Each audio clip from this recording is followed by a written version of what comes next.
company, whether you're watching live or joining us live or on Facebook or on the site or any other device, wherever you are in this world. Welcome to the World Storytelling Cafe.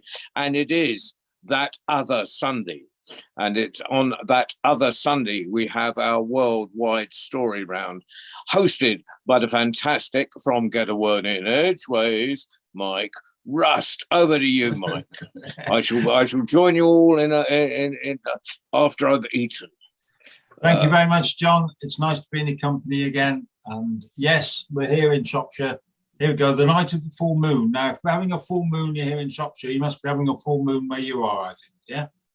I think that's how it works. So absolutely lovely to be here all again and everything else. Now, we're going to crack straight on because Keith is saying he wants to go first. So Keith, then Despina, then David, then Rona, then Baba, and we'll see where we get from there. So straight over to you, Keith. Keith from Lincolnshire, where there's going to be a full moon. Hello, everybody. And once there was a king who had a very, very large castle and surrounded by a big, big wall. And in the castle grounds, there was an atrium, an indoor garden. It was a magnificent garden. There was an eucalyptus tree from Egypt. There was exotic birds from South America and from Africa. And there was goldfish in the big pond in front of the tree. And he just loved walking in his garden every morning. Now, one afternoon, he decided to have a walk in the forest outside of the castle.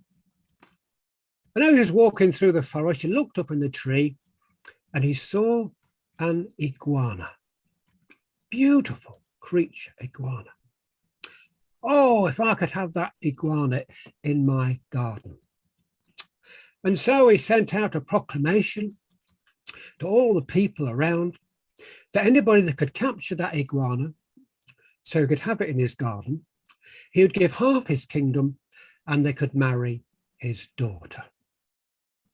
Well, different people came to try into the forest to try and capture the iguana.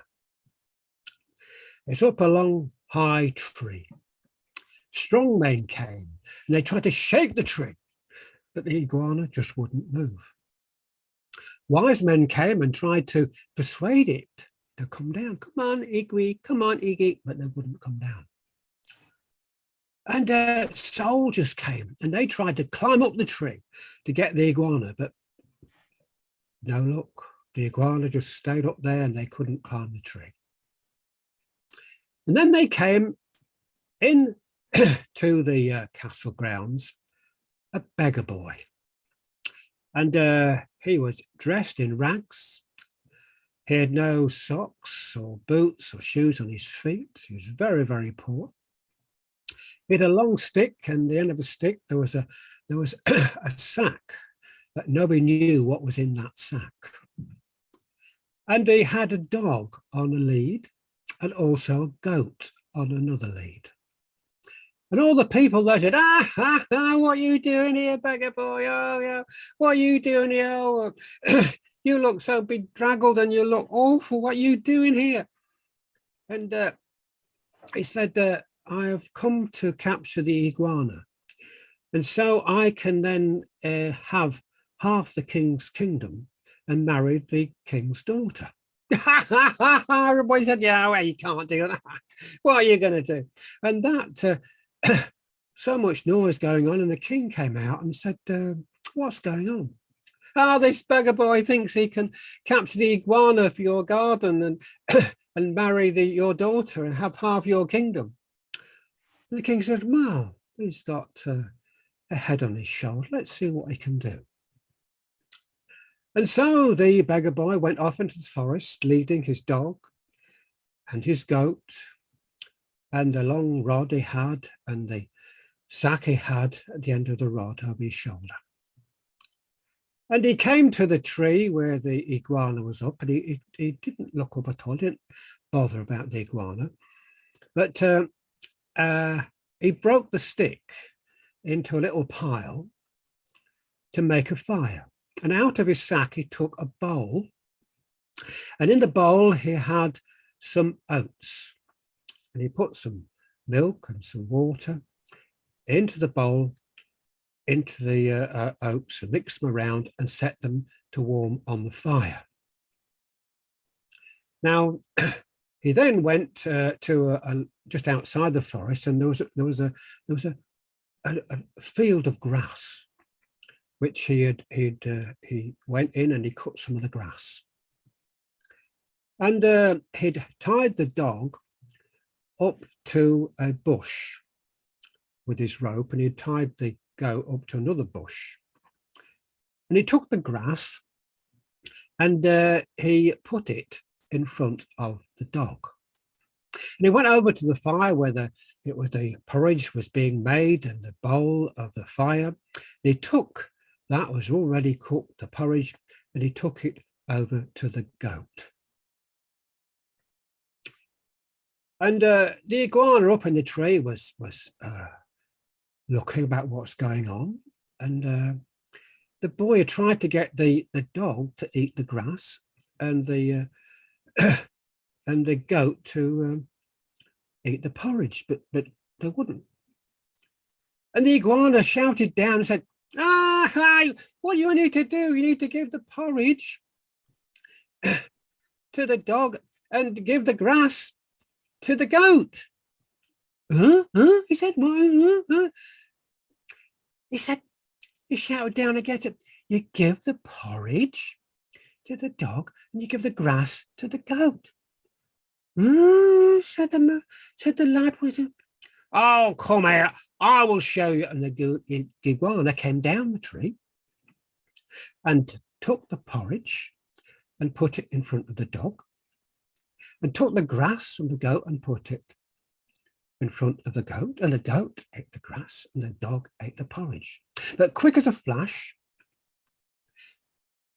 the boy took his sack and he captured the iguana. And he went off back to the castle and to the king. And all the people said, you weren't very long there, were you? What are you doing? I want to see the king. And the king came out. I have something for you, said the beggar boy. And he just opened the sack just slightly, and the king looked into the sack and saw the iguana. Oh, the king was so pleased. And they took it over to the garden and let the iguana go into the garden. It climbed up the tree, disturbing a lot of the exotic birds and some of the fish, the goldfish that were in the pond. And the king was so pleased. And he retreat, and you're sitting behind me, am I right? He gave the orders for the servants to come and take the beggar boy and take him and take off his clothes and give him a good bath. And so he had a good bath. He cleaned behind his ears and between his toes, and he was clean as a whistle. And then the servants, they took some clean clothes and clothed him. And he had a long black cloak that was covered with diamonds, and put it on his shoulders, and a gold clasp that held the cloak together. And then in the court, there he was, dressed in all his finery, clean, and in came the king's daughter. And they looked at one another, and he said, well, you don't have to marry me because we don't know each other, but perhaps we could get to know one another. And so they did. In the following weeks, they went for walks along the beach. They had picnics in the woods. They played chess together and backgammon, and they told each other stories and recited poems to one another. And they then decided they did like one another, and they were beginning to fall in love. And so they decided to get married. And so the boy then, he went in to the community, said, come, I'm going to get married, come and join in the celebration when I'm getting married to the king's daughter. Oh, we can't do that, said the people. We were very rude to you. We pulled pulled your leg and we made fun of you when you came. Come, it doesn't matter. It doesn't matter, Seti. Come and join in the fun. And so eventually they agreed.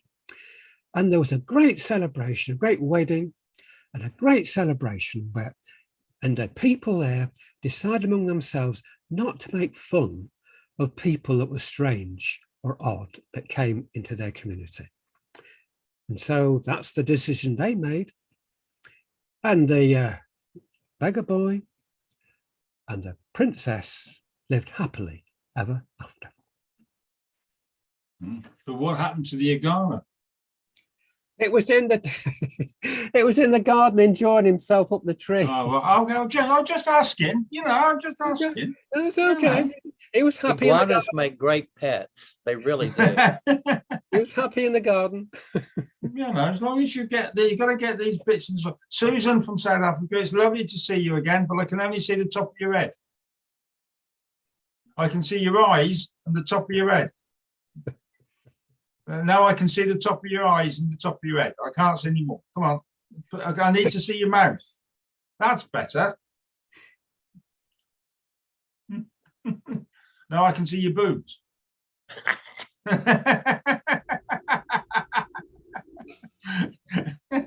That's right. That's it. That's it. Right, so I'm going to go to Desbina next, and then David from Texas after that, and then Rona after that, and then Baba after that, and we'll see where we are. Okay, so on my list says Desbina from Greece, from an island somewhere in the Mediterranean where it's really sunny, and she's got a lipstick on, and she's looking beautiful like she always does. Yeah, absolutely. Thank you. Well, I'm from Greece, as Mike told you, but the story I've got for you today comes from China. So I heard this Spanish teller say the tale that was a good while ago, and in the end, he asked the audience a question which just kept going round in my brain for a long time until I think I have come up with a theory about the ending, but I'm going to pose the same question for you today. Let's see what comes out of that. So, a long time ago, in the Kingdom of China, there lived a great emperor who had found himself to be a widow at a young age, but had a daughter with his wife before she died. So this daughter he loved very much. It was his only child after all, and he took care of her personally and had the best teachers and the best instructors give her the best education possible, and they would do everything together. He taught her how to play chess, and she was quite intelligent, and they would ride out in the fields together, and they had a splendid time. But time flew as time does when the people are happy, like water in the river. And soon before the emperor realized, well, the daughter had come of age. So he felt this sharp pain in his chest because he knew he would have to part with her. And not only that, there was another issue troubling him, because he thought, well, he would have to be the one to choose the future husband for his daughter whom he loved so dearly. And how do you pick the best suitor? He had his messengers travel from one quarter of the kingdom to the other and tell everybody that any suitor suitable to ask for the right to marry his daughter should come in a month's time and present themselves to the palace and ask for the daughter's hand in marriage. But he wasn't entirely sure as to how he should make the choice. At first he thought that perhaps it should be the most handsome. It was his favorite daughter after all, but he thought that sometimes good looks do not very much assure you that the guy's personality will be the right one. Then he thought that perhaps he should choose the bravest one of all and that would be easy. They would have a competition of some sort. But sometimes he thought that sometimes, well, the bravest man would get to be the cruelest man. He would not have that for his daughter. So maybe he should pick the wisest. But sometimes wise people, they don't care much about everyday things. And he absolutely wanted his daughter to be happy with whomever it was she would marry. So after consulting with his wise counselors and giving it lots of thought, he came down to the conclusion that the person he would choose to marry his daughter would have to be a saint. He would pick the saintest one of all. So a month passed, suitors started arriving at the kingdom. They piled in rows in front of the great palace. The princess was up in a high tower looking down at the people gathered, and the emperor and all his aristocrats with him went from one person to the next and had a good look in their eyes. But among them, there just appeared this one guy, this one person, whose face was like perfect. It was the face of perfect sanctity. I mean, the minute they saw him, they knew that this was the one. Even the other suitors, when they looked at him, they just scattered away and they said, yeah, he's gonna be the one, we know. So they just fled. And the emperor looked at this man and looked high up in the tower when the princess was looking down at them. And she ever so slightly nodded her head so that only the emperor could see. So after giving her consent, well, the emperor told him that he was welcome to the palace to be the future husband of the princess. So there was a big, glorious wedding. And what do you think? Do you think they had a good life together? Do you think they made it? Could there have been challenges? Was he a Protestant faith or was he a Catholic faith? Saint? Back then in the Chinese emperor's palace, hard to tell, Mike. Well, to tell you the truth, this is kind of weird because this tale doesn't even have a second act. They had a wonderful life together. They were really happy. He knew what to do to make the princess happy, and she knew what to do to make her husband happy. It was incredible. So when the emperor passed away, they took over and they reigned the kingdom very, very wisely. They had a wonderful life. And when his time came, he went away. He passed away first. When it was time for the people of the palace to prepare the body for the pyre, the chief technician started feeling the emperor's face, and he felt kind of a bulk, and he put his fingers underneath and realized that it was a mask. This face of perfect sanctity that everybody had been amazed, the one that made the princess choose him, all this time it had been a mask. He was so taken aback, he could not utter a word. He carried off to find the judge and let him know. And the judge told him, "Are you sure?" And the technician said, "Well, sire, you come and look for yourself." And so the judge did. And he realized that all this time they had been played. So they took the body and called everybody to assemble in the court, in the palace court. And he told them that we have been tricked by a con artist. This is what he's done. He's been wearing a mask all these years. And now the trickster, the conman, will be revealed for you all to see. So he put his fingers underneath the mask and pulled it away in front of everybody. And to everybody's surprise, they found out that underneath that mask, there was a face exactly identical to what the mask was showing.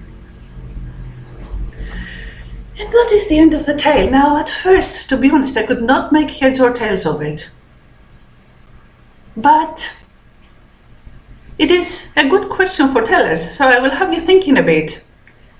You come up with a solution and tell me, not a solution necessarily, a theory. Find a theory and tell me, why? Why was he wearing the mask if he already had the face of perfect sanctity?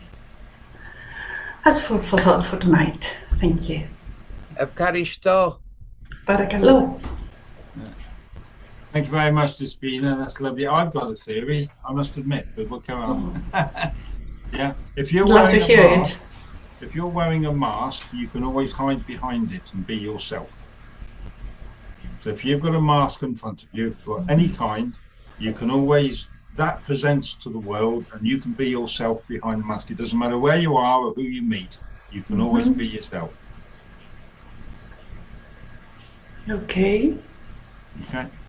Yeah, thank you for the theory. Kind of, I'm paralleling what Mike said, because when you're wearing a mask that is yourself, you're being yourself without and within. So all that you see above is all that is beneath. Well, the way I see it is, if you said the face is the face of perfect sanctity, sometimes it has been said that pure sanctity is very dangerous to look upon, and therefore he wore a mask to protect his wife. Ooh, Ooh, David, so wise. I know. Right, well, lovely, Despina. Thank you very much. That's lovely. Thank you. Thank you very much. One That's last thing, Despina. Your food for thought has made me hungry.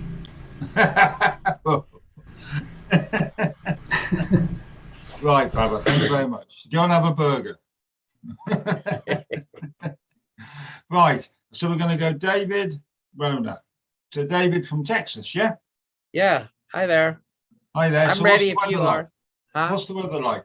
It's beautiful. It's bright. It's early fall for us, and it's also dry. We've been under a drought for 2 months, but we have no mosquitoes Have no mosquitoes. Right, because of the okay. drought. Oh, right, okay. Then that's good. Yes. Yeah. Okay, we ready? Yeah, we're ready. Yeah. All right. I'm going to tell a Jataka tale. The Jataka Buddhist teaching tales.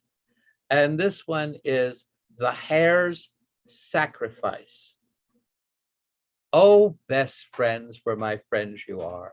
There were once 4 friends, fox, monkey, otter, and hare.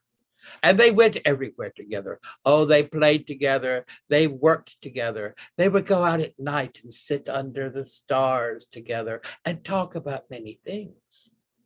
And each one asked the other, if you could give up anything, what would it be?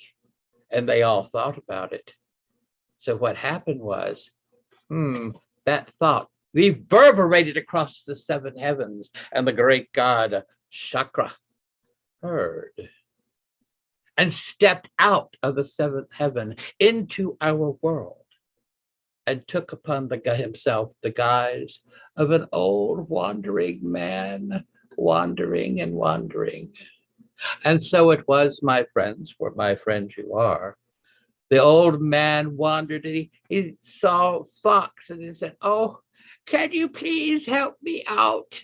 I am so thirsty and hungry, but I also need a place to sit. And Fox said, 1 moment, I'll be right back. And the fox came back with a pie, a meat pie. And he said, this was sitting on the sill of my friend's house, and No one was around, and I went, hello, anybody there? But no one answered. So I went ahead and took it, and they wouldn't mind it. I brought it to you. And the old man said, oh, my dear, that's so nice, but no, I can't take that. But do you take the pie and give it to someone who needs it? So Fox went away sad, but also learned a lesson. And the old man kept walking and walking, and he came upon Monkey and, oh, can you please help an old traveling man? I'm hungry. Do you have anything? And Monkey said, oh, well, I'll be right back. Boogity, boogity, boogity, boogity, boogity. He was swinging through the trees, and he found a small bunch of ripe bananas. He picked them and went running back. He says, here, I found these for you. Here, you may take these. And the old man said, no, I can't eat those, but take them to someone who needs them. And so Monkey went off, sad, but understanding that he knew of somebody who needed this food. And the old man kept walking on the road, and he came upon a stream, and there he saw Otter. And he said, oh, sir, can you please help me? I am so hungry. And Otter said, be right back. Down into the water, comes flying back and swimming back, and jumped up onto carrying 2 fish in his jaws. And he says, here, these are for you. I got them for you. And the old man said, oh, dear, thank you, but I can't eat these. But give them to someone who needs one. And Otter went away sad like the others. And however, he knew that, oh, his sister, who had just had pups, she could use some extra food. So he went and gave the fish to his sister. And the old man kept walking and walking. And so it was that the hare was wondering, like, that was a good question. What would I give of myself? So he got wood together, small twigs and small branches. He decided to give of himself. Give of himself. And so it was, he shook, he lit the fire, and he shook to make certain all the fleas were gone, and he was waiting and getting ready. He saw the old man coming, and he says, oh, can you help me? He said, yes, what can I do? He said, can you, what are you going to do? I'm giving of myself to whomever needs it. And Hare jumped right into the fire, but it was not hot. It was cooling, and the flames were like massage. And the rabbit, the hare, was mystified. And there it was that then the old man revealed himself as the great god Chakra. And he reached into the fire and picked up the small hare and said, because you have given up yourself, I do this for you.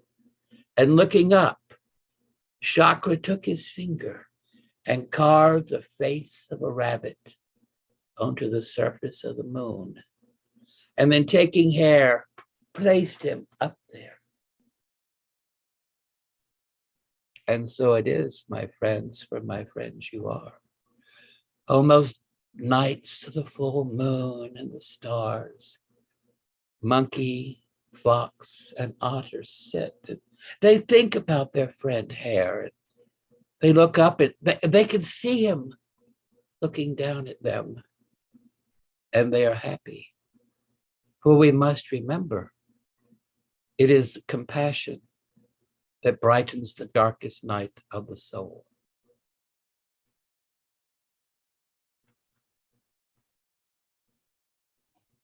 Oh, thank you, David. That's a lovely story. Thank you very much. You're welcome. Yeah, absolutely. And where did you say, which was it? That was a Native American story? No, it's a Jataka tale. Jataka. One of the Buddhist teaching tales. Jataka. Oh, okay. Yeah. Yeah, I know. Yeah, absolutely. Yeah, cool. Okay. Right. So we go from Texas to, I was going to say Scotland, but I know you're Scottish, but you live in Manchester, I think, Brandon, don't you? You're muted. Yes, I do, Mike. I live in Manchester some of the time, and Italy some of the time, and just whatever. Well, wherever I lay my head. Yeah. Yes, that's the one.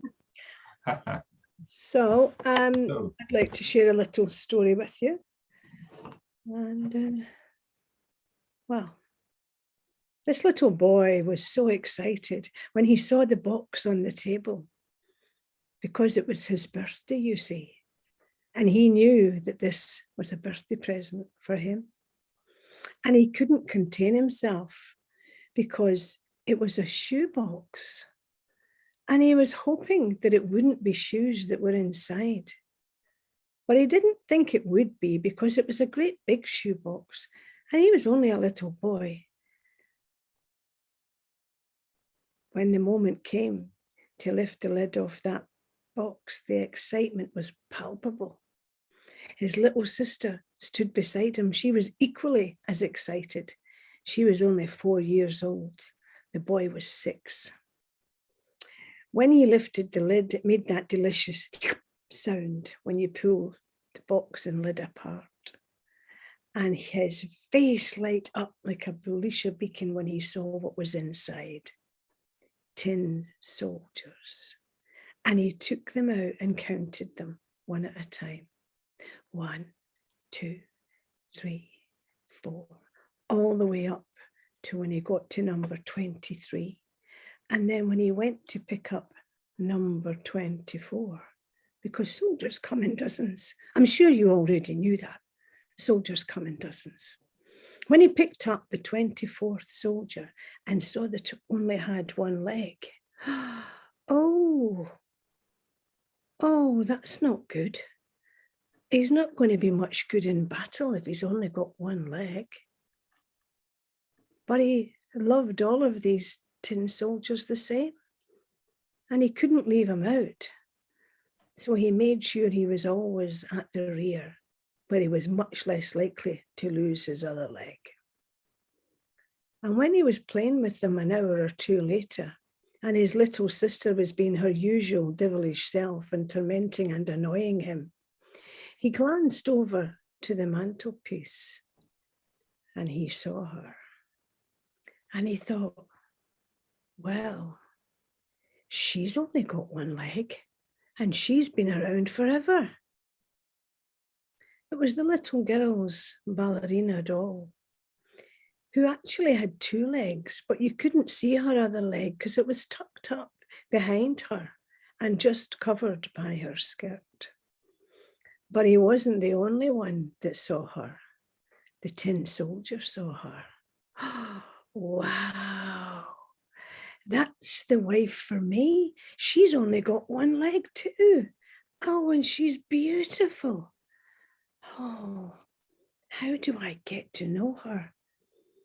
Oh, and he thought and he planned and he dreamed about how he would meet this ballerina. Little did he know that little sister would come into play at that point. Because when the boy discarded the soldiers for an hour or so to go and have his supper, and she went too, she was back at the table before him, and she brought over her ballerina doll to introduce her to the soldiers. Now, she hadn't really paid any particular attention, so she didn't notice that one of the soldiers had only one leg. But they noticed each other.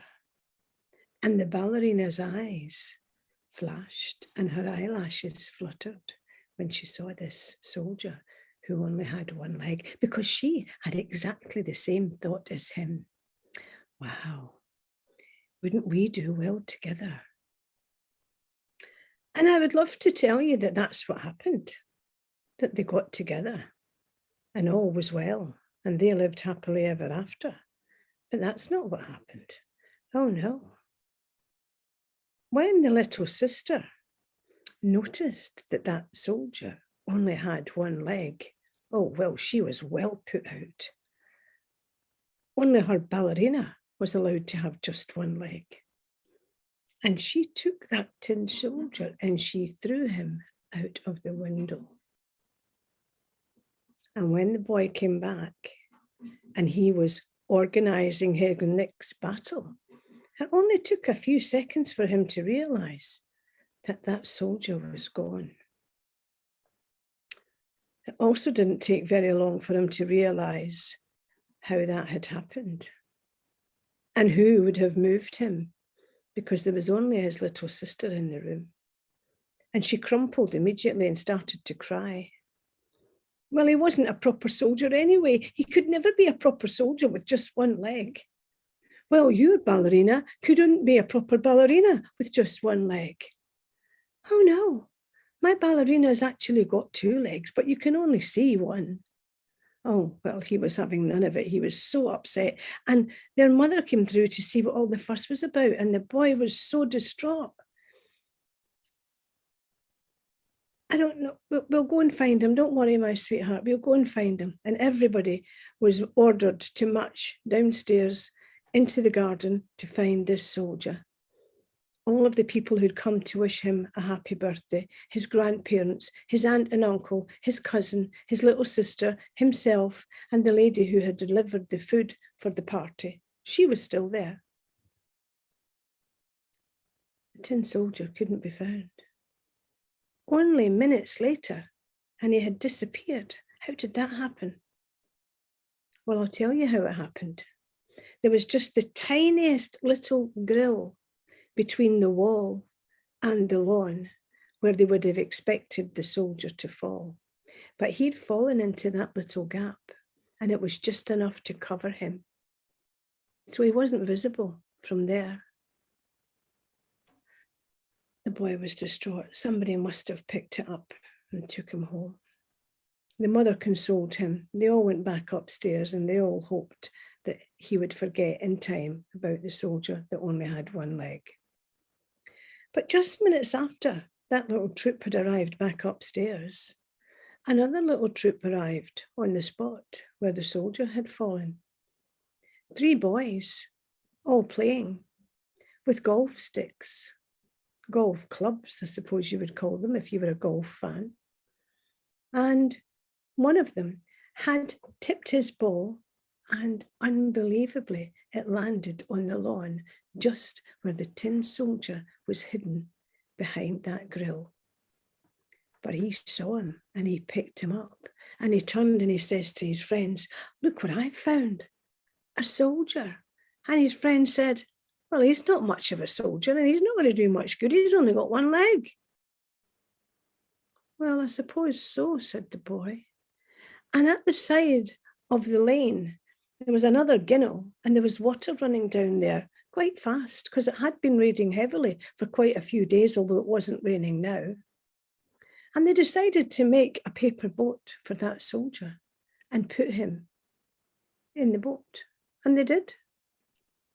And that little soldier, his heart beating fast, wondered where he was going to end up now.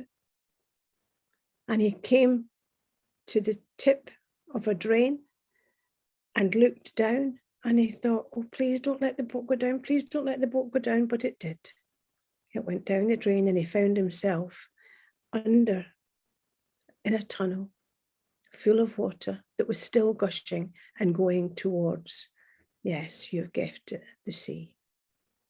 That little paper boat with that tin soldier in it landed in the sea. Of course, it was never going to last very long there.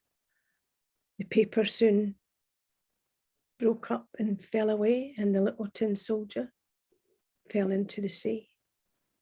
But he didn't go all the way down, because a huge fish was swimming along just at the very same time as he fell into the water. And he caught him in his mouth. Oh, I wonder what he'll taste like. But it was too late. He couldn't spit him back out again. Now he was in the fish's stomach. Poor tin soldier, what an end. A week later, the woman who delivered the food for the party, Mike knows what's coming, came back, and with her, she had brought food for an evening supper for the grown-ups. And one of the things in that parcel of food was a huge cod, which she had already cooked. And now she was going to display it on the plate, all very posh, surrounded by salad, lettuce, tomatoes, peppers, all the usual stuff. And when she took the head off the fish, because, you know, the wife of the house did not approve of a fish being served up still with its head on and its glassy eyes to be seen, she decided to go the whole hog and slice it open and debone that fish. So you can imagine her surprise when she did that and looked at it and thought, surely not in any way, shape or form can this be the tin soldier that we've been looking for just a week ago. But it was. He was dressed in a red, white and blue uniform, and he only had one leg. With great delight on her face, she ran upstairs to present the tin soldier to the family, who were overjoyed.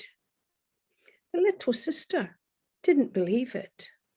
You've found another soldier and broke his leg so you could bring him. And her mother was quite shocked. Oh, Eliza, she said, don't be so cruel. Of course it's the same one. He was found in a fish. He'd got into the sea somehow. Eliza couldn't have cared less, but the little boy was delighted. His soldiers, his troop were intact again. But of course, the story doesn't end there, because the ballerina was delighted to see that the tin soldier was back, and he was delighted to be back.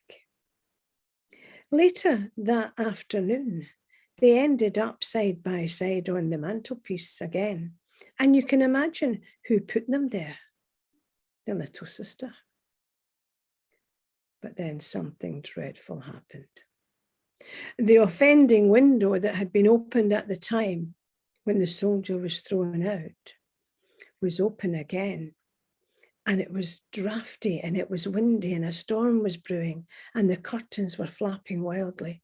And all of a sudden they flapped really high and came down just inches from the mantelpiece and knocked those two into the fire that was lit. The ballerina and the tin soldier were in the fire and they were burning. And both the little girl and the little boy were crying because their friends now would be gone forever. But that's not what happened, because you and I both know that miracles do happen. And a miracle happened in this case, because the only two things that were not burnt in that fire were the little ballerina and the tin soldier, who were now side by side. And the little boy's mother said, do you know what, my dears? That's how this was meant to be. So I'm going to find a special place for this ballerina and this tin soldier where they can live happily ever after. Well, true to her word, that very weekend, she brought home a wooden platter that had a glass bowl top that was just tall enough to let those two stand inside, side by side. And there they live to this day, of course, happily ever after.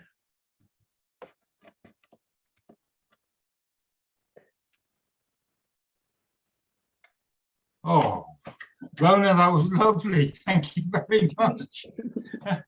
Oh, I saw the fish coming, but I didn't see anything else coming. Well, that's my take. That's my take on Hans Christian Andersen's Tin Soldier. Yeah. I jazzed it up a wee bit for my grandchildren who have heard it a few times, so I have to change it every time. Well, Hans Christian Hans Christian Andersen would have approved. Okay. All right. Absolutely, he would have approved. Right. So I'm going to go to Baba next, but I've got a couple of questions because there's John. I know if he comes back, he'll do one, and there's me. Now, Waleem, are you telling a story? And I saw Kamil there. Was he telling a story? You're muted, my friend. Hello. Hello. I have a short story. Okay, well, you go next, and then Baba, you go after that then. Okay, Baba? Okay.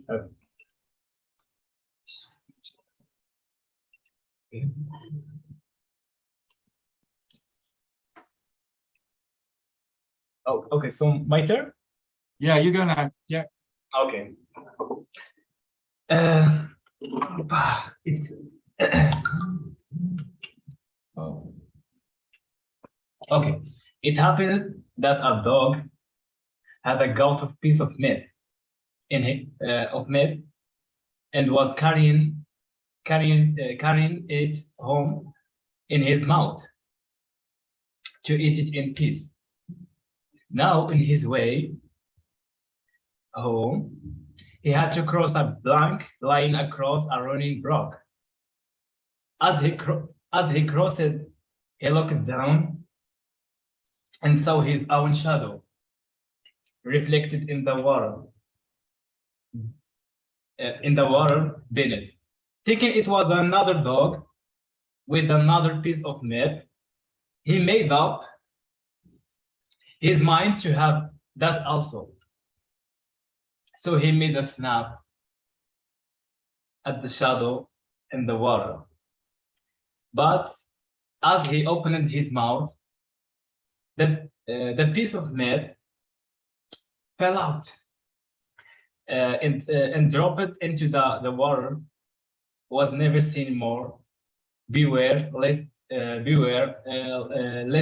you lose the substance by grasping at the shadow.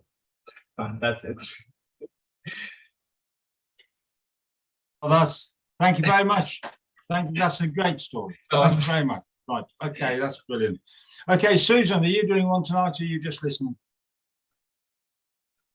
Are you doing one? Yeah, you can do one if you want to. Yeah. Yeah. Right. Okay, so Baba, then me, then Susan. And I think that's everybody. Then unless John comes back. Okay. So over to you, Babs. Okay, mate. All right. First, Rona and Waleed, thank you very much for your brilliant stories. They were very, very nice. I love them both. All right. So I have two quick stories to tell. And the first tale is a story told by the Khoi Khoi, although some people call them the Kwai Kwai, but I will call them the Khoi Khoi. And the Khoi Khoi are people, nomadic people, and they roamed over what was throughout southwestern Africa. That's a lot of territory. And one of their favorite drinks was sweet milk. Unlike the Zulu who made amansi, which is kind of a cottage cheese, or the Zulu, the Zulu made amansi, which is sort of a cottage cheese, and the Maasai who mixed their milk with blood from the necks of their cattle. I'm game for a lot of things, but I don't think I would try that last one. But anyhow, this is a story about, well, if I tell you what it's about, there's no need to tell the story. It's just that short. But I will say this, I have to change the name of one of the animals because in the early versions of the story, they refer to it as the cock and the jackal. Unfortunately, in many parts of the world today, cock is now a word that means something else. So I have to change the story to the rooster and the jackal. Although having said that, I once purchased a packet of cock soup for a friend of mine, and they went off until they looked at it and read what it was. And then they just looked at me and shook their head. But this is a story about the rooster and the jackal. And this is a real quick one. You see, long ago, before there was internet, before there was social media, before there was cable television or radio or even telephones is when this story happened. You see, one day there was a rooster who had the misfortune of being captured by a jackal. And the jackal sneaked up on the rooster, got it firmly in his mouth, and even with a mouthful of rooster, it said, I have my dinner now. And the rooster said, you caught me fair and square. But you know, if you're going to eat me, you should say a prayer, as the humans do. And the jackal said, okay, I'll say a prayer. And the jackal said a prayer, and the rooster said, no. If you're going to do it like the humans do, you need to close your eyes, put your hands, your paws together, and speak clearly. And so the jackal closed his eyes, put his hands together, and opened his mouth to say his prayer clearly. And while he was praying, the rooster escaped. And the jackal said, you tricked me. The rooster said, no, you tricked yourself for trying to be what you're not. And because you were trying to be what you're not, you lost what you had. Now, in modern days, we would say be yourself. Because when you try to be somebody else, you lose in two ways. You lose yourself, and you lose what you think you have gained. Asante. And the second story, this story is, I like the story. Now, sometimes people tell the story as a frog, and sometimes they tell it as a toad, but the way I was told this story, I'm going to hop into it and tell it as a toad. Now, some people call this story, bring it, and consider it brung. One morning, the toad was sitting near the water, and it was having a casual conversation with Rat. And it said, Brother Rat, you know, I can do something you can't do. And the rat said, what? You, Toad, can do something I can't do? I think you've been sitting in the sun too long. And Toad said, no. You see that group of men over there? I can hop through them and they will not bother nor touch me. I can do this. You cannot. Rat said, yeah, right. Anything a toad can do, I can do better. No, you can't. Oh, I'm sorry, that's another story. Anything you do, I can do. And Toad said, we shall see.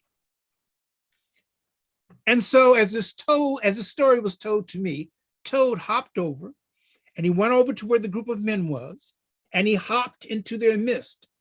And one man looked down and said, hey, look, there's a toad.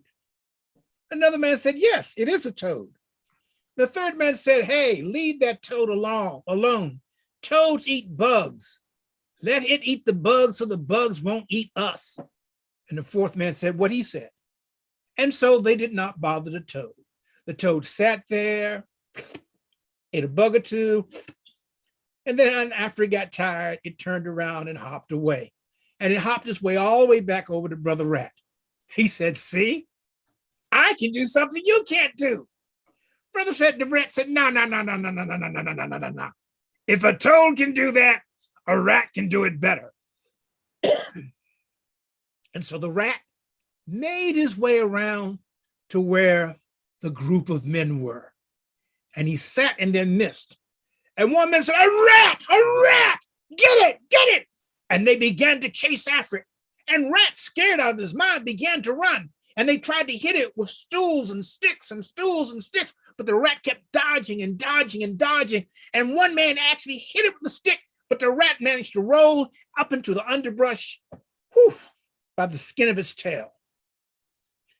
and it creeped back over to where the toad was and said, I don't understand. I don't I don't understand why Bob is coughing in the middle of the story. I don't understand what, how could you do this and I could not? Now, there's a lesson in this story, but before I tell it, I'd like to open it to the audience and see what you think the lesson is. Unmute. Bad thing to be competitive. To be what? Competitive. Interesting. Anybody else? Cousin Dave? Is this the Galaxy Cafe? No. I get that. Look before you leap. Oh, that's interesting, except for rats. Well, yeah, they can leap. Okay. Mike, Rona. Right. If you're going to start a race, make sure you can finish it. Oh, I like that one. I'll remember that one. I was with Despina on that one. I think it's just down to pure competition. Ah, okay. Well, I want you to, all of your answers are good answers. There's no wrong answer to this. However, the lesson in this story is it doesn't matter if someone can do something better than you, because no matter how good you are, there will always be someone that can do something that you cannot do, or who can do something better than you. So remember, in life is not a competition except for with yourself. Always be the best person you can be and let everybody else be themselves. Asante, asante sana. Okay, thank you very much. It's nice to have you here, John, but can you mute yourself? Am I not unmuted? I'm terribly sorry. Yeah. Cheers. Right, so I'm going to tell an old Saxon story. Then we're going to Susan. And then if John wants to do something, he will be able to do that. And that will probably be the end. Unless I just seen Camille come in the back. I can see you there. You're disappearing and you're coming back in. Are you doing one tonight, my friend? You've disappeared again now. Okay. Hello, everybody. Hello. I'm so glad to be with you again. I see there is some problem. Okay, that's what the picture is encrypted Right. time to time. So yes, I'm so glad, as I said, to be with you again. I'm at your disposal if you would love to hear me, to hear more. Right, I would love to hear you tell a story. So there's me, then there's Susan from South Africa, and then there's you from Morocco, and you will be the last one unless John says. Okay, then John to finish. Okay. Now this Saxon story, because there were two farms, and they come over on the boats, is what they say, and these are the Saxon boats, the long boats with the big dragons on the front and things, and they come over, and they come over. But it'd been their parents that come over, and they built two identical as they came in. The one built one hut and another built another hut and everything else, but the one had taken to religion. And he was about 40 years old. And so he turned around and he said to his brother, I'm going to go to Rome on a pilgrimage. It's going to take me a year. But when I come back, I'll come back here and I'll tell you all about it. But would you look after my place for me while I'm away? And the guy said, yeah. He said, well, look after your place. No worries about it at all. So off he got on his little boat and he went to Calais and he went all the way to Italy and he stayed there with the Pope and he came all the way back and he got on the boat and he came back and he came round up the river and they recognized his boat because of the sail and the motif on the sail. So his brother was waiting for him with a little cart and two little ponies to go on the journey back to his home. So they're trotting along the English countryside. And so the one who had been away said, how's all the things then? The one that had been at home, he said, he didn't speak very much, he never had. He said, well, everything's fine, he said. The flowers look lovely. The daffodils, they're looking lovely. So the guy thought for a moment and he went, it's January. There's frosts and snow about. He said the daffodils shouldn't come out for another 8-10 10 weeks or so. So he goes, the daffodils are a bit early, aren't they? And he said, yeah, he said, they are. It was because the tree that they're all sitting under, when it burnt down, it warmed the ground up. And as it warmed the ground up, the bulbs thought it was spring, so they came up early. So the daffodils are looking really nice underneath the tree that burnt down. So he said, the tree that's burnt down. He said, what happened to my tree? That was a tree. That was the tree that my mum planted when I was born. He said, it was a fantastic tree. It was my favourite tree. He said, well, what happened to my tree? He said, oh, he said, it was in the end of a row of 6 trees. And when the one at the far end caught fire, it set fire to the other 5 that set fire to that one. And the heat generated brought the daffodils up. And the daffodils, they do look lovely, even though it is January. So he thought for a moment, he said, all 6 trees are burned down. He went, yeah. He said, well, how did all the 6 trees burn down? He said, well, he said, when the stables caught fire, the thatch from the stables blew and the lighted straw went up into the first tree and that set fire to that tree and that set fire to all the other trees and the last tree burnt down and warmed the ground and all the daffodils. They look lovely. You know, he said, my stables burnt down. And he goes, yeah. He said, well, what happened to all the horses in the stables? And he goes, oh, well, we didn't get there in time, you see. So when the wind was blowing the thatch, the wood fell down and it, I'm afraid, anyway, we gave him a good burial. And so we buried all the horses round the back, he said, away from the stable. There was not much, you can't really call it a stable now. There's a couple of burnt sticks in the ground. But the daffodils are looking nice. He goes, oh, he says, right. So how did the thatch catch fire? Oh, that's easy, he said, not a problem, he said. When the big house was on fire, it went straight up the chimney and the chimney pot fell off. And it fell off in such a way as it landed on the stable and that caught fire. And the beams fell on the horses and killed the horses and the thatch blew up into the air and they set fire to the first tree that set fire to the other 5 and the big beech tree down the end, that burnt down and it warmed the ground up and the daffodils looked lovely. And he said, when the house caught fire, he goes, yeah, the house burnt down completely. Oh, he said, so my house is burnt down, the stables are burnt down, my horses are dead, my best trees are all dead, but the daffodils look lovely. He said, just as a matter of interest, how did the house catch fire? Oh, he said, that's quite easy. That was from the candles inside, because the candles, they were just a bit close to the curtains. And you know how the curtains, when the windows open, you know, they blew out and it caught fire and that set fire to the house and everything else. He said, well, okay. Well, why do you have the windows open in the middle of winter to light the candles? Everybody knows it's going to do that and everything else. It's the middle of the winter. Why do you open the windows? He said, well, when you have a funeral, you've got to open the windows to let all the spirits out. He said, a funeral? He said, yeah. He said, well, when Mother died, we put the coffin in the room and we opened all the windows and we put the candles on the coffin and they set fire to the curtains and they set fire to the house and the house burnt down and the top chimney fell off and it landed on the stables and the stables, the roof caught fire and that set fire all to trees and all the wood fell in and that killed all the horses and all the trees caught fire. And the last one was such a big fire, it warmed up the ground and the daffodils came out early and the daffodils looked nice. And he goes, oh, he says, well, thank you for telling me. He says, their mum died. So that was the reason for the funeral. And they said, yeah. He said, oh, well, you might have just said that at first. And he went, well, I could have done, but I'm just coming around the corner now and I wanted to show you the daffodils. Don't they look nice?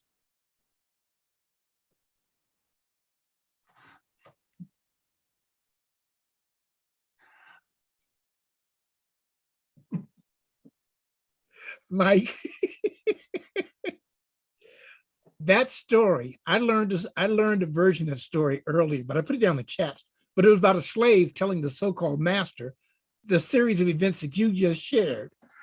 And I've never heard it told outside of that context before. So thank you very much for that. Well, it probably came over before you lot decided to be independent of us. But it's an old story. That's a really old one, but that goes back before 1066 into the Saxon times and things like that. It's the sort of story they told to each other. So it's a real common story, that one is.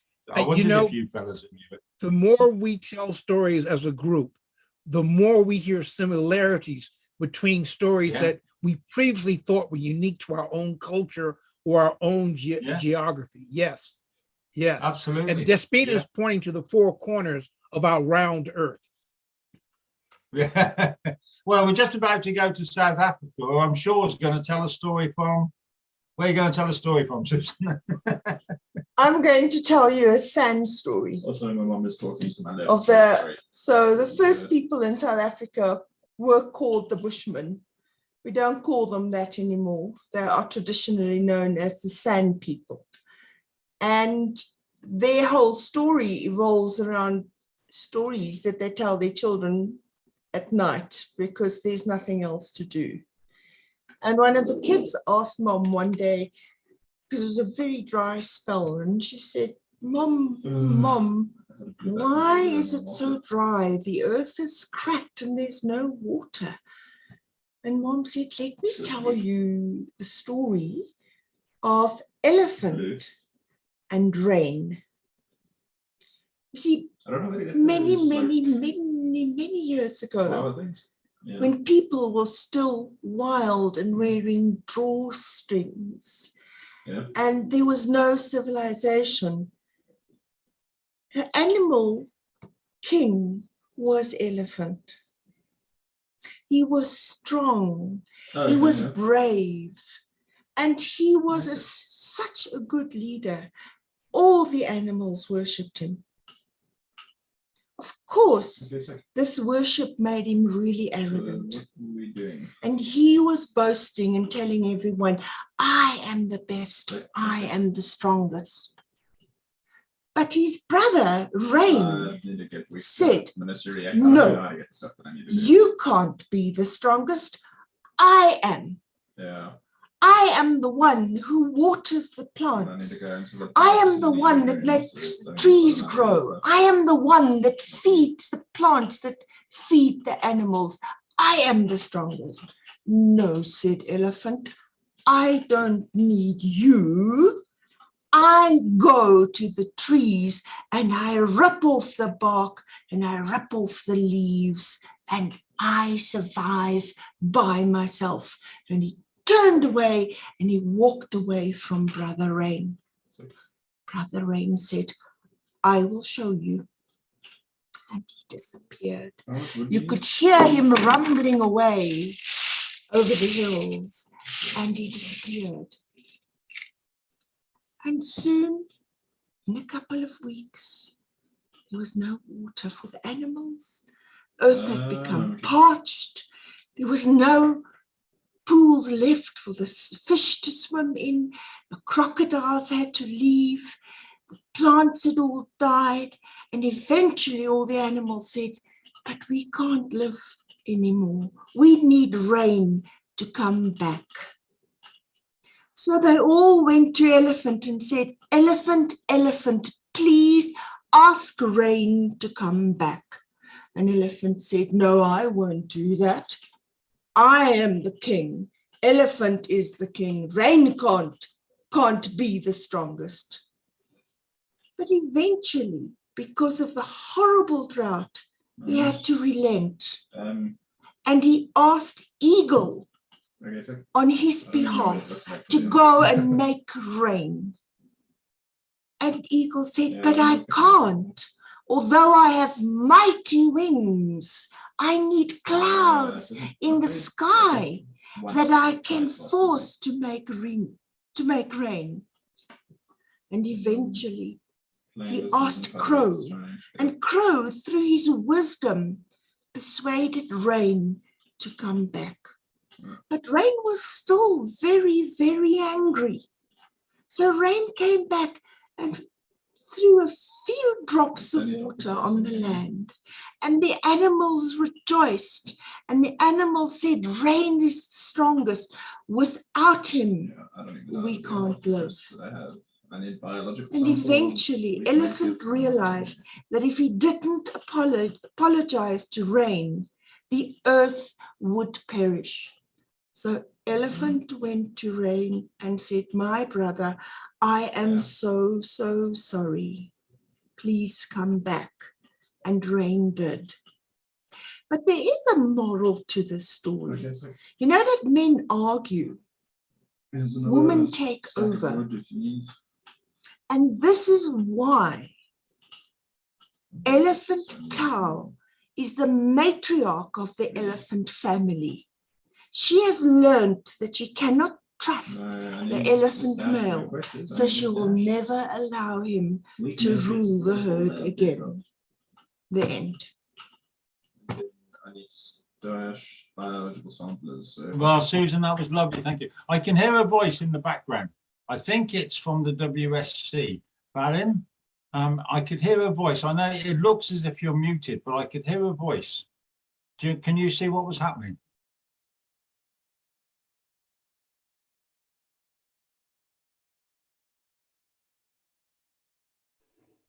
Mike, Susan, it may have been something happening in Susan's background, because I noticed when she muted, the voices went away.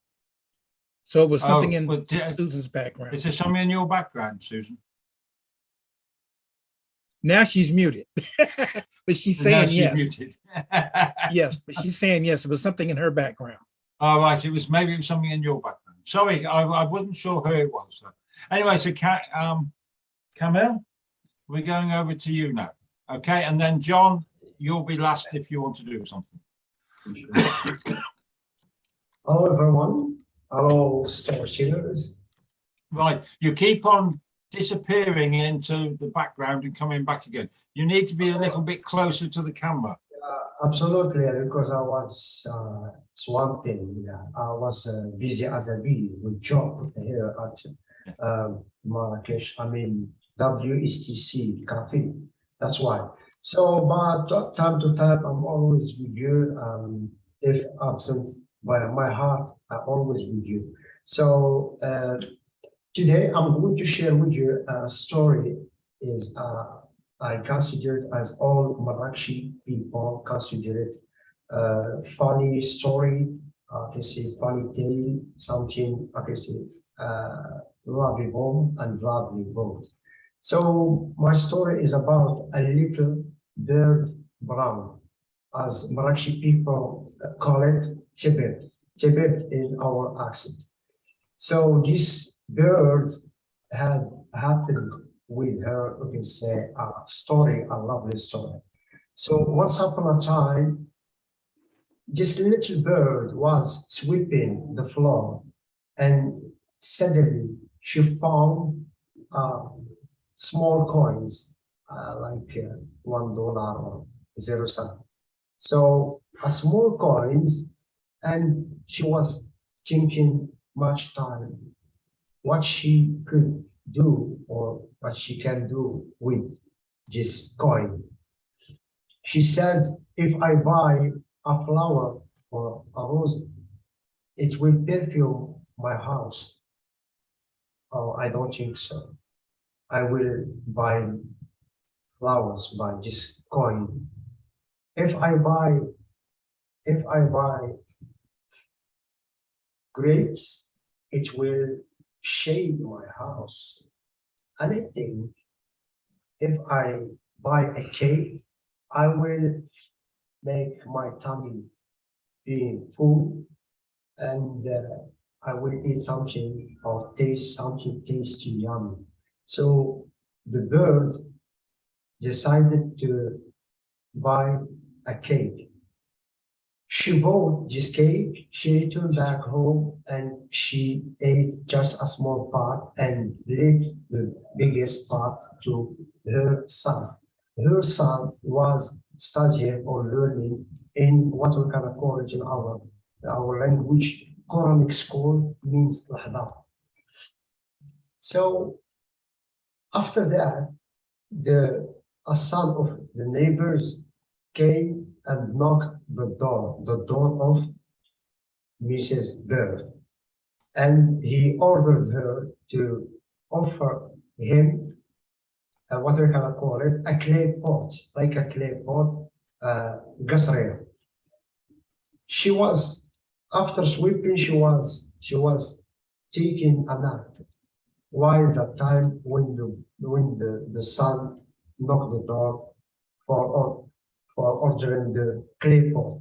She said to him, go directly to the kitchen and bring it and take it. The boy went to the kitchen and he found the clay pot and the cake, but he took it all. After that, the bird son, or the son of the bird, returned back to the house.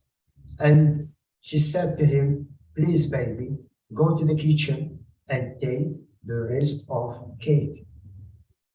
Her son went and he found nothing because of the son. He stole the cake. The bird was completely annoyed and melancholic, and she decided to get revenge. And next time when she will meet the son, that's what happened before. She met the boy and she grabbed it strongly to her house, and she took his neck and plunged it in what they're gonna call it, a clay, like a clay pot or a box, or like I don't know. So he puts the son. I said the box was full of olive oil, and the boy screaming, and he said, I don't care to all what you did to the bird, because I stole the cake and I ate the cake. Hili Mili. Hili Mili in Arabic language means I don't care to your punishment or something like that. After that, she took, secondly, she took his neck and plunged it in a clay, this time not olive oil, but full of butter. It's kind of butter, we can call it smith. And after that, the boy replayed again. I don't care to all what you do. The third time, the bird decided to put his neck inside or into a clay, but this time is something special, different. What was, tar, it's a tar, okay? She put his head inside a tar, and the boy started screaming and shouting, but more than this, the boy was suffocating. You know, when he smelled the perfume of tar, I can say he was suffocating. And after that, he said nothing to the bird, because the bird got revenge from this boy, because he was suffocating and on his way, perhaps that time, for dying or passing away, I don't know. So the boy returned his house and met his mom and discussed the whole story, and his mom said to him, yes, you are wrong, and that all what you did was too bad, because stealing is a bad thing. So the mom advised her son so not to steal again and again. So The moral we can get from this story, because the story is already ended and done. So the moral we can get from this is two things. The first one is we should respect the ageist people, or I don't know, we should respect our parents, we should respect our neighbors, we should respect the world, we should respect stories of parents, they always narrate to us. We should, I can say, appreciate our parents. So, for example, if you tease someone, or if you make someone feel or got angry, that's too bad, because we should be polite, because politeness is necessary for building, I can say, successful generations in the future, for a better generation. This is the first thing. The second thing is the story, I can say, hiding a value, a social or a humanistic value, which is, we can say, first respecting, and the second thing is the awareness, is how to aware people, okay? Because, for example, today our young people, or teenagers, they live some, we can say, a different life, like the way we had lived, because with social media and with technology. So I think this also the role of storytellers. So that's why one of the goals of telling stories and performing stories, and also is to aware, like I said, young people and teenagers, to teach them telling stories, to be creative people in society, to, like I say, we are looking for. So that's all. And the last thing I would love to say that this story sharing with you, or okay, she's a doctor. Her name is, let's say, Anissa Helawi. She's a doctor, and she got her, let's say, doctorate at philosophy and linguistics also. And she's a storyteller and a poet and a novelist, and what you can say, volunteering work. She get involved in volunteering. She, I can say, work. And the second thing I would love to, this story I have shared it with Mr. John when he came to Marrakesh World Storytelling Cafe. The second thing, Mr. John, I would love to say that last Saturday, last week, we had, let's say, a workshop. We discussed many things around stories. We teach people how to, let's say, to deliver a story, how to write a story, how to embody, to personalize a story. Personally, we, let's say, I let them know about many things, like, because they are my jurist students. I taught them many things, like what, like plots, okay, the plot. I taught them also, let's say, the sequence of characters and characteristics of characters, about setting, time, place, okay. Everything is to let them adapt with the magical world of world storytelling. Yeah, thank you very much. And Thank you much, next week, Mr. John, next week I will join.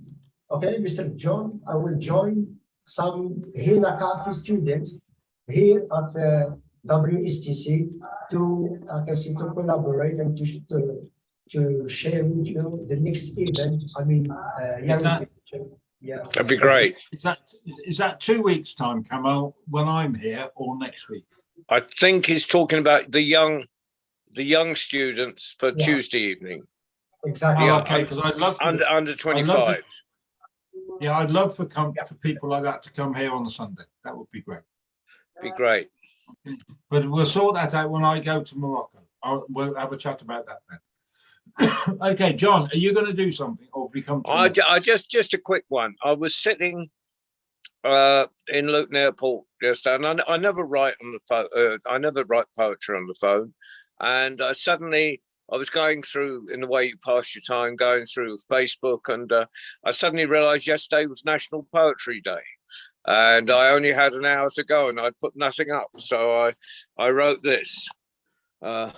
National Poetry Day nearly passed me by. No time to work on a word revolution, complain in verse, or ask for absolution for my sins against the page, for my righteous rage, for my failing to grasp the concept of old age, for not bringing down the government with a barrage of spoken word. Yes, National Poetry Day nearly passed me by, but as I sit stranded in Luton Airport with an hour to go before it's over, I try for some recognition of the day, or at least a little harmless wordplay.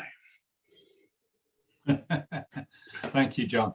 And Whoa. Kamel, thank you very much for doing the story before. I didn't get a chance to say thank you, and thank you very much for being here. I do appreciate Hey, it. Mike, before we close, first of all, I apologize. I just got good news and accidentally turned my mic on, so you may have heard me typing in the background. But my son Samuel just called me. I am now a granddad again. Yay! Oi, more Baba C's. Fantastic. Can So the he world just So how take many, it? so how many have you got, Baba? 3, maybe 4, depending on how you count. I have a son that has a stepson, but I count him as my grandchild as well. So No, I have can't. That's 4. That's 4. I have 4. You're right. I have 4. I had to think about it, but I have 4. I've got 2. Have you got grandchildren, David?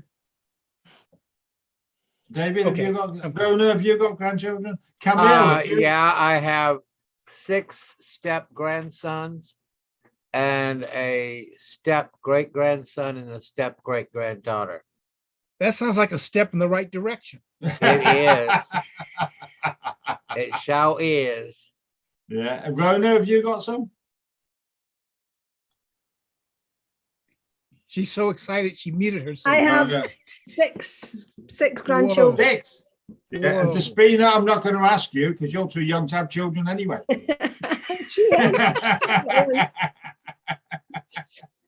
Susan, have you got grandchildren, children? I have my one wonderful Persephone mic. Oh, okay. Yeah, a little boy or little girl? Persephone, a little girl. Little girl. Oh, right, cool. How old? How old is she? She's turning 8 at the end of this month. Oh, I have a granddaughter who's 8. There you go. Yes, One I- born I know. today was 6 pounds, 4 ounces. Woo! Ladies, I have to ask you, is that heavy for a child, for a newborn? No, That's good. not That's really. good. It's about That's a average. good weight. It's about Is that- average. Yeah. Okay. Is that- I is never it gave boy or birth, so I girl? don't know. Is it 6 pounds is good for both boys and girls? Okay. Okay. You know, I just, so when I get off of this, I got to call him. We got to talk. Oh, wonderful. Oh, yeah. She was just absolutely. born today, a few hours ago. Yeah, yeah. Little Good. girl. Yeah. Oh, wonderful. That's Oh. just right for little girl. That's brilliant. My Absolutely chest well is done. out like I did something, right? My chest is all out here. Oh, man. Anyhow, thank you for Camille, letting me share that. Camille, have you got children? Can you hear me, Camille? There we go. Have you got children? No. Maybe in imagination. Imagination. I'm not looking for, yeah. I'm not looking for now, yeah, because I'm looking for this realizing other things, family too, yeah, not single. It's Right. okay, Kamal. I'm gonna It's okay. pull this to an end now. Thank you for everybody coming here. It's a lovely time. I'm sitting here in Shropshire, listening to all these stories from all over the world, and I thoroughly enjoy it. And I couldn't do this if it wasn't like you, people like you turning up to come and tell stories to me. So thank you very much. I'll see you in a fortnight's time, if not before. But wait, John, what's coming up next? Yeah, I'm about to Oh. do that. I am Go about on. to do that. Yeah. I was Go about on. to thank Mike, of course, for hosting today. I have a couple of grandchildren myself, but they're ones they're kind of the youngest is 18. So what's coming up. That I'm glad you remind me, Babasi, because on Tuesday, like we mentioned, Kamal is our young 5 o'clock UK time. Is our young international storytellers. Anyone under the age of 25 can come and tell a story. And that's Tuesday at 5 o'clock every Tuesday. And then on Friday, what do we got on Friday? There's someone I know really well on Friday. Is on at 6 o'clock. Oh, I've heard. I know who you mean, John. It's some. What's his name? It's some geezer hangs out in Washington DC. It's a grandfather again. That's him. Yeah, he's a grandfather again. That's it. Baba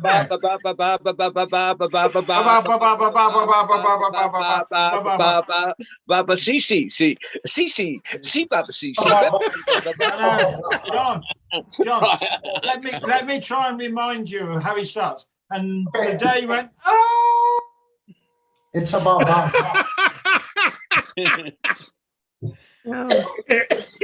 excuse me for interruption. I would just I would love just to say blah blah blah Tantaruba. Something like that. You guys and ladies are just too much. But thank you. Or, listen, Okay. So Mr. Litters, yeah. So thank you, Kamal and Waleed, for driving the magic carpet tonight. Thank you, everyone that came on, and we will see you soon. See you in 2 weeks' time, mate. John, it's lovely to see you again and looking so well. I'm looking. Yeah, okay. I love to see you, Susan. You've been missing recently. I've been missing you. Lovely to see you back. Thank you very much for being here. And Rhoda, Thanks, Mike. We've had load shedding, so. Okay. Thank you.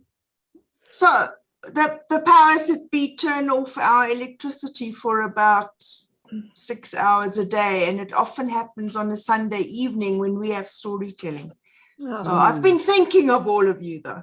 You've been on our hearts as well, our hearts and mine as well. Good night, everyone. Thank you. Good night, everybody. Bye. Until the next time, to be continued. I got a new grandchild. Yay! Yay! I'm jealous. Yay! Yeah, I'm surprised. I can't be jealous. I've already got 6, but I would have another 6. Yeah. Between us, we're raising a village. If I had known how good they were, I would have had them first.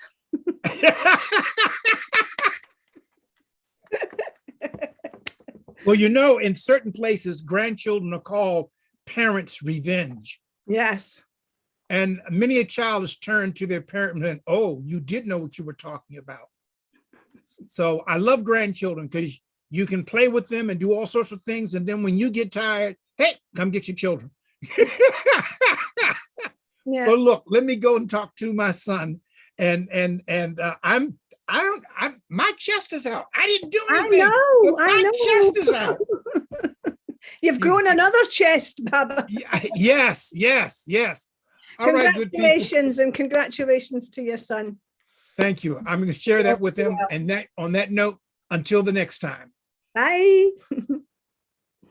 Bye, Kamal. Bye, Susan. Bye. Bye, Rhoda.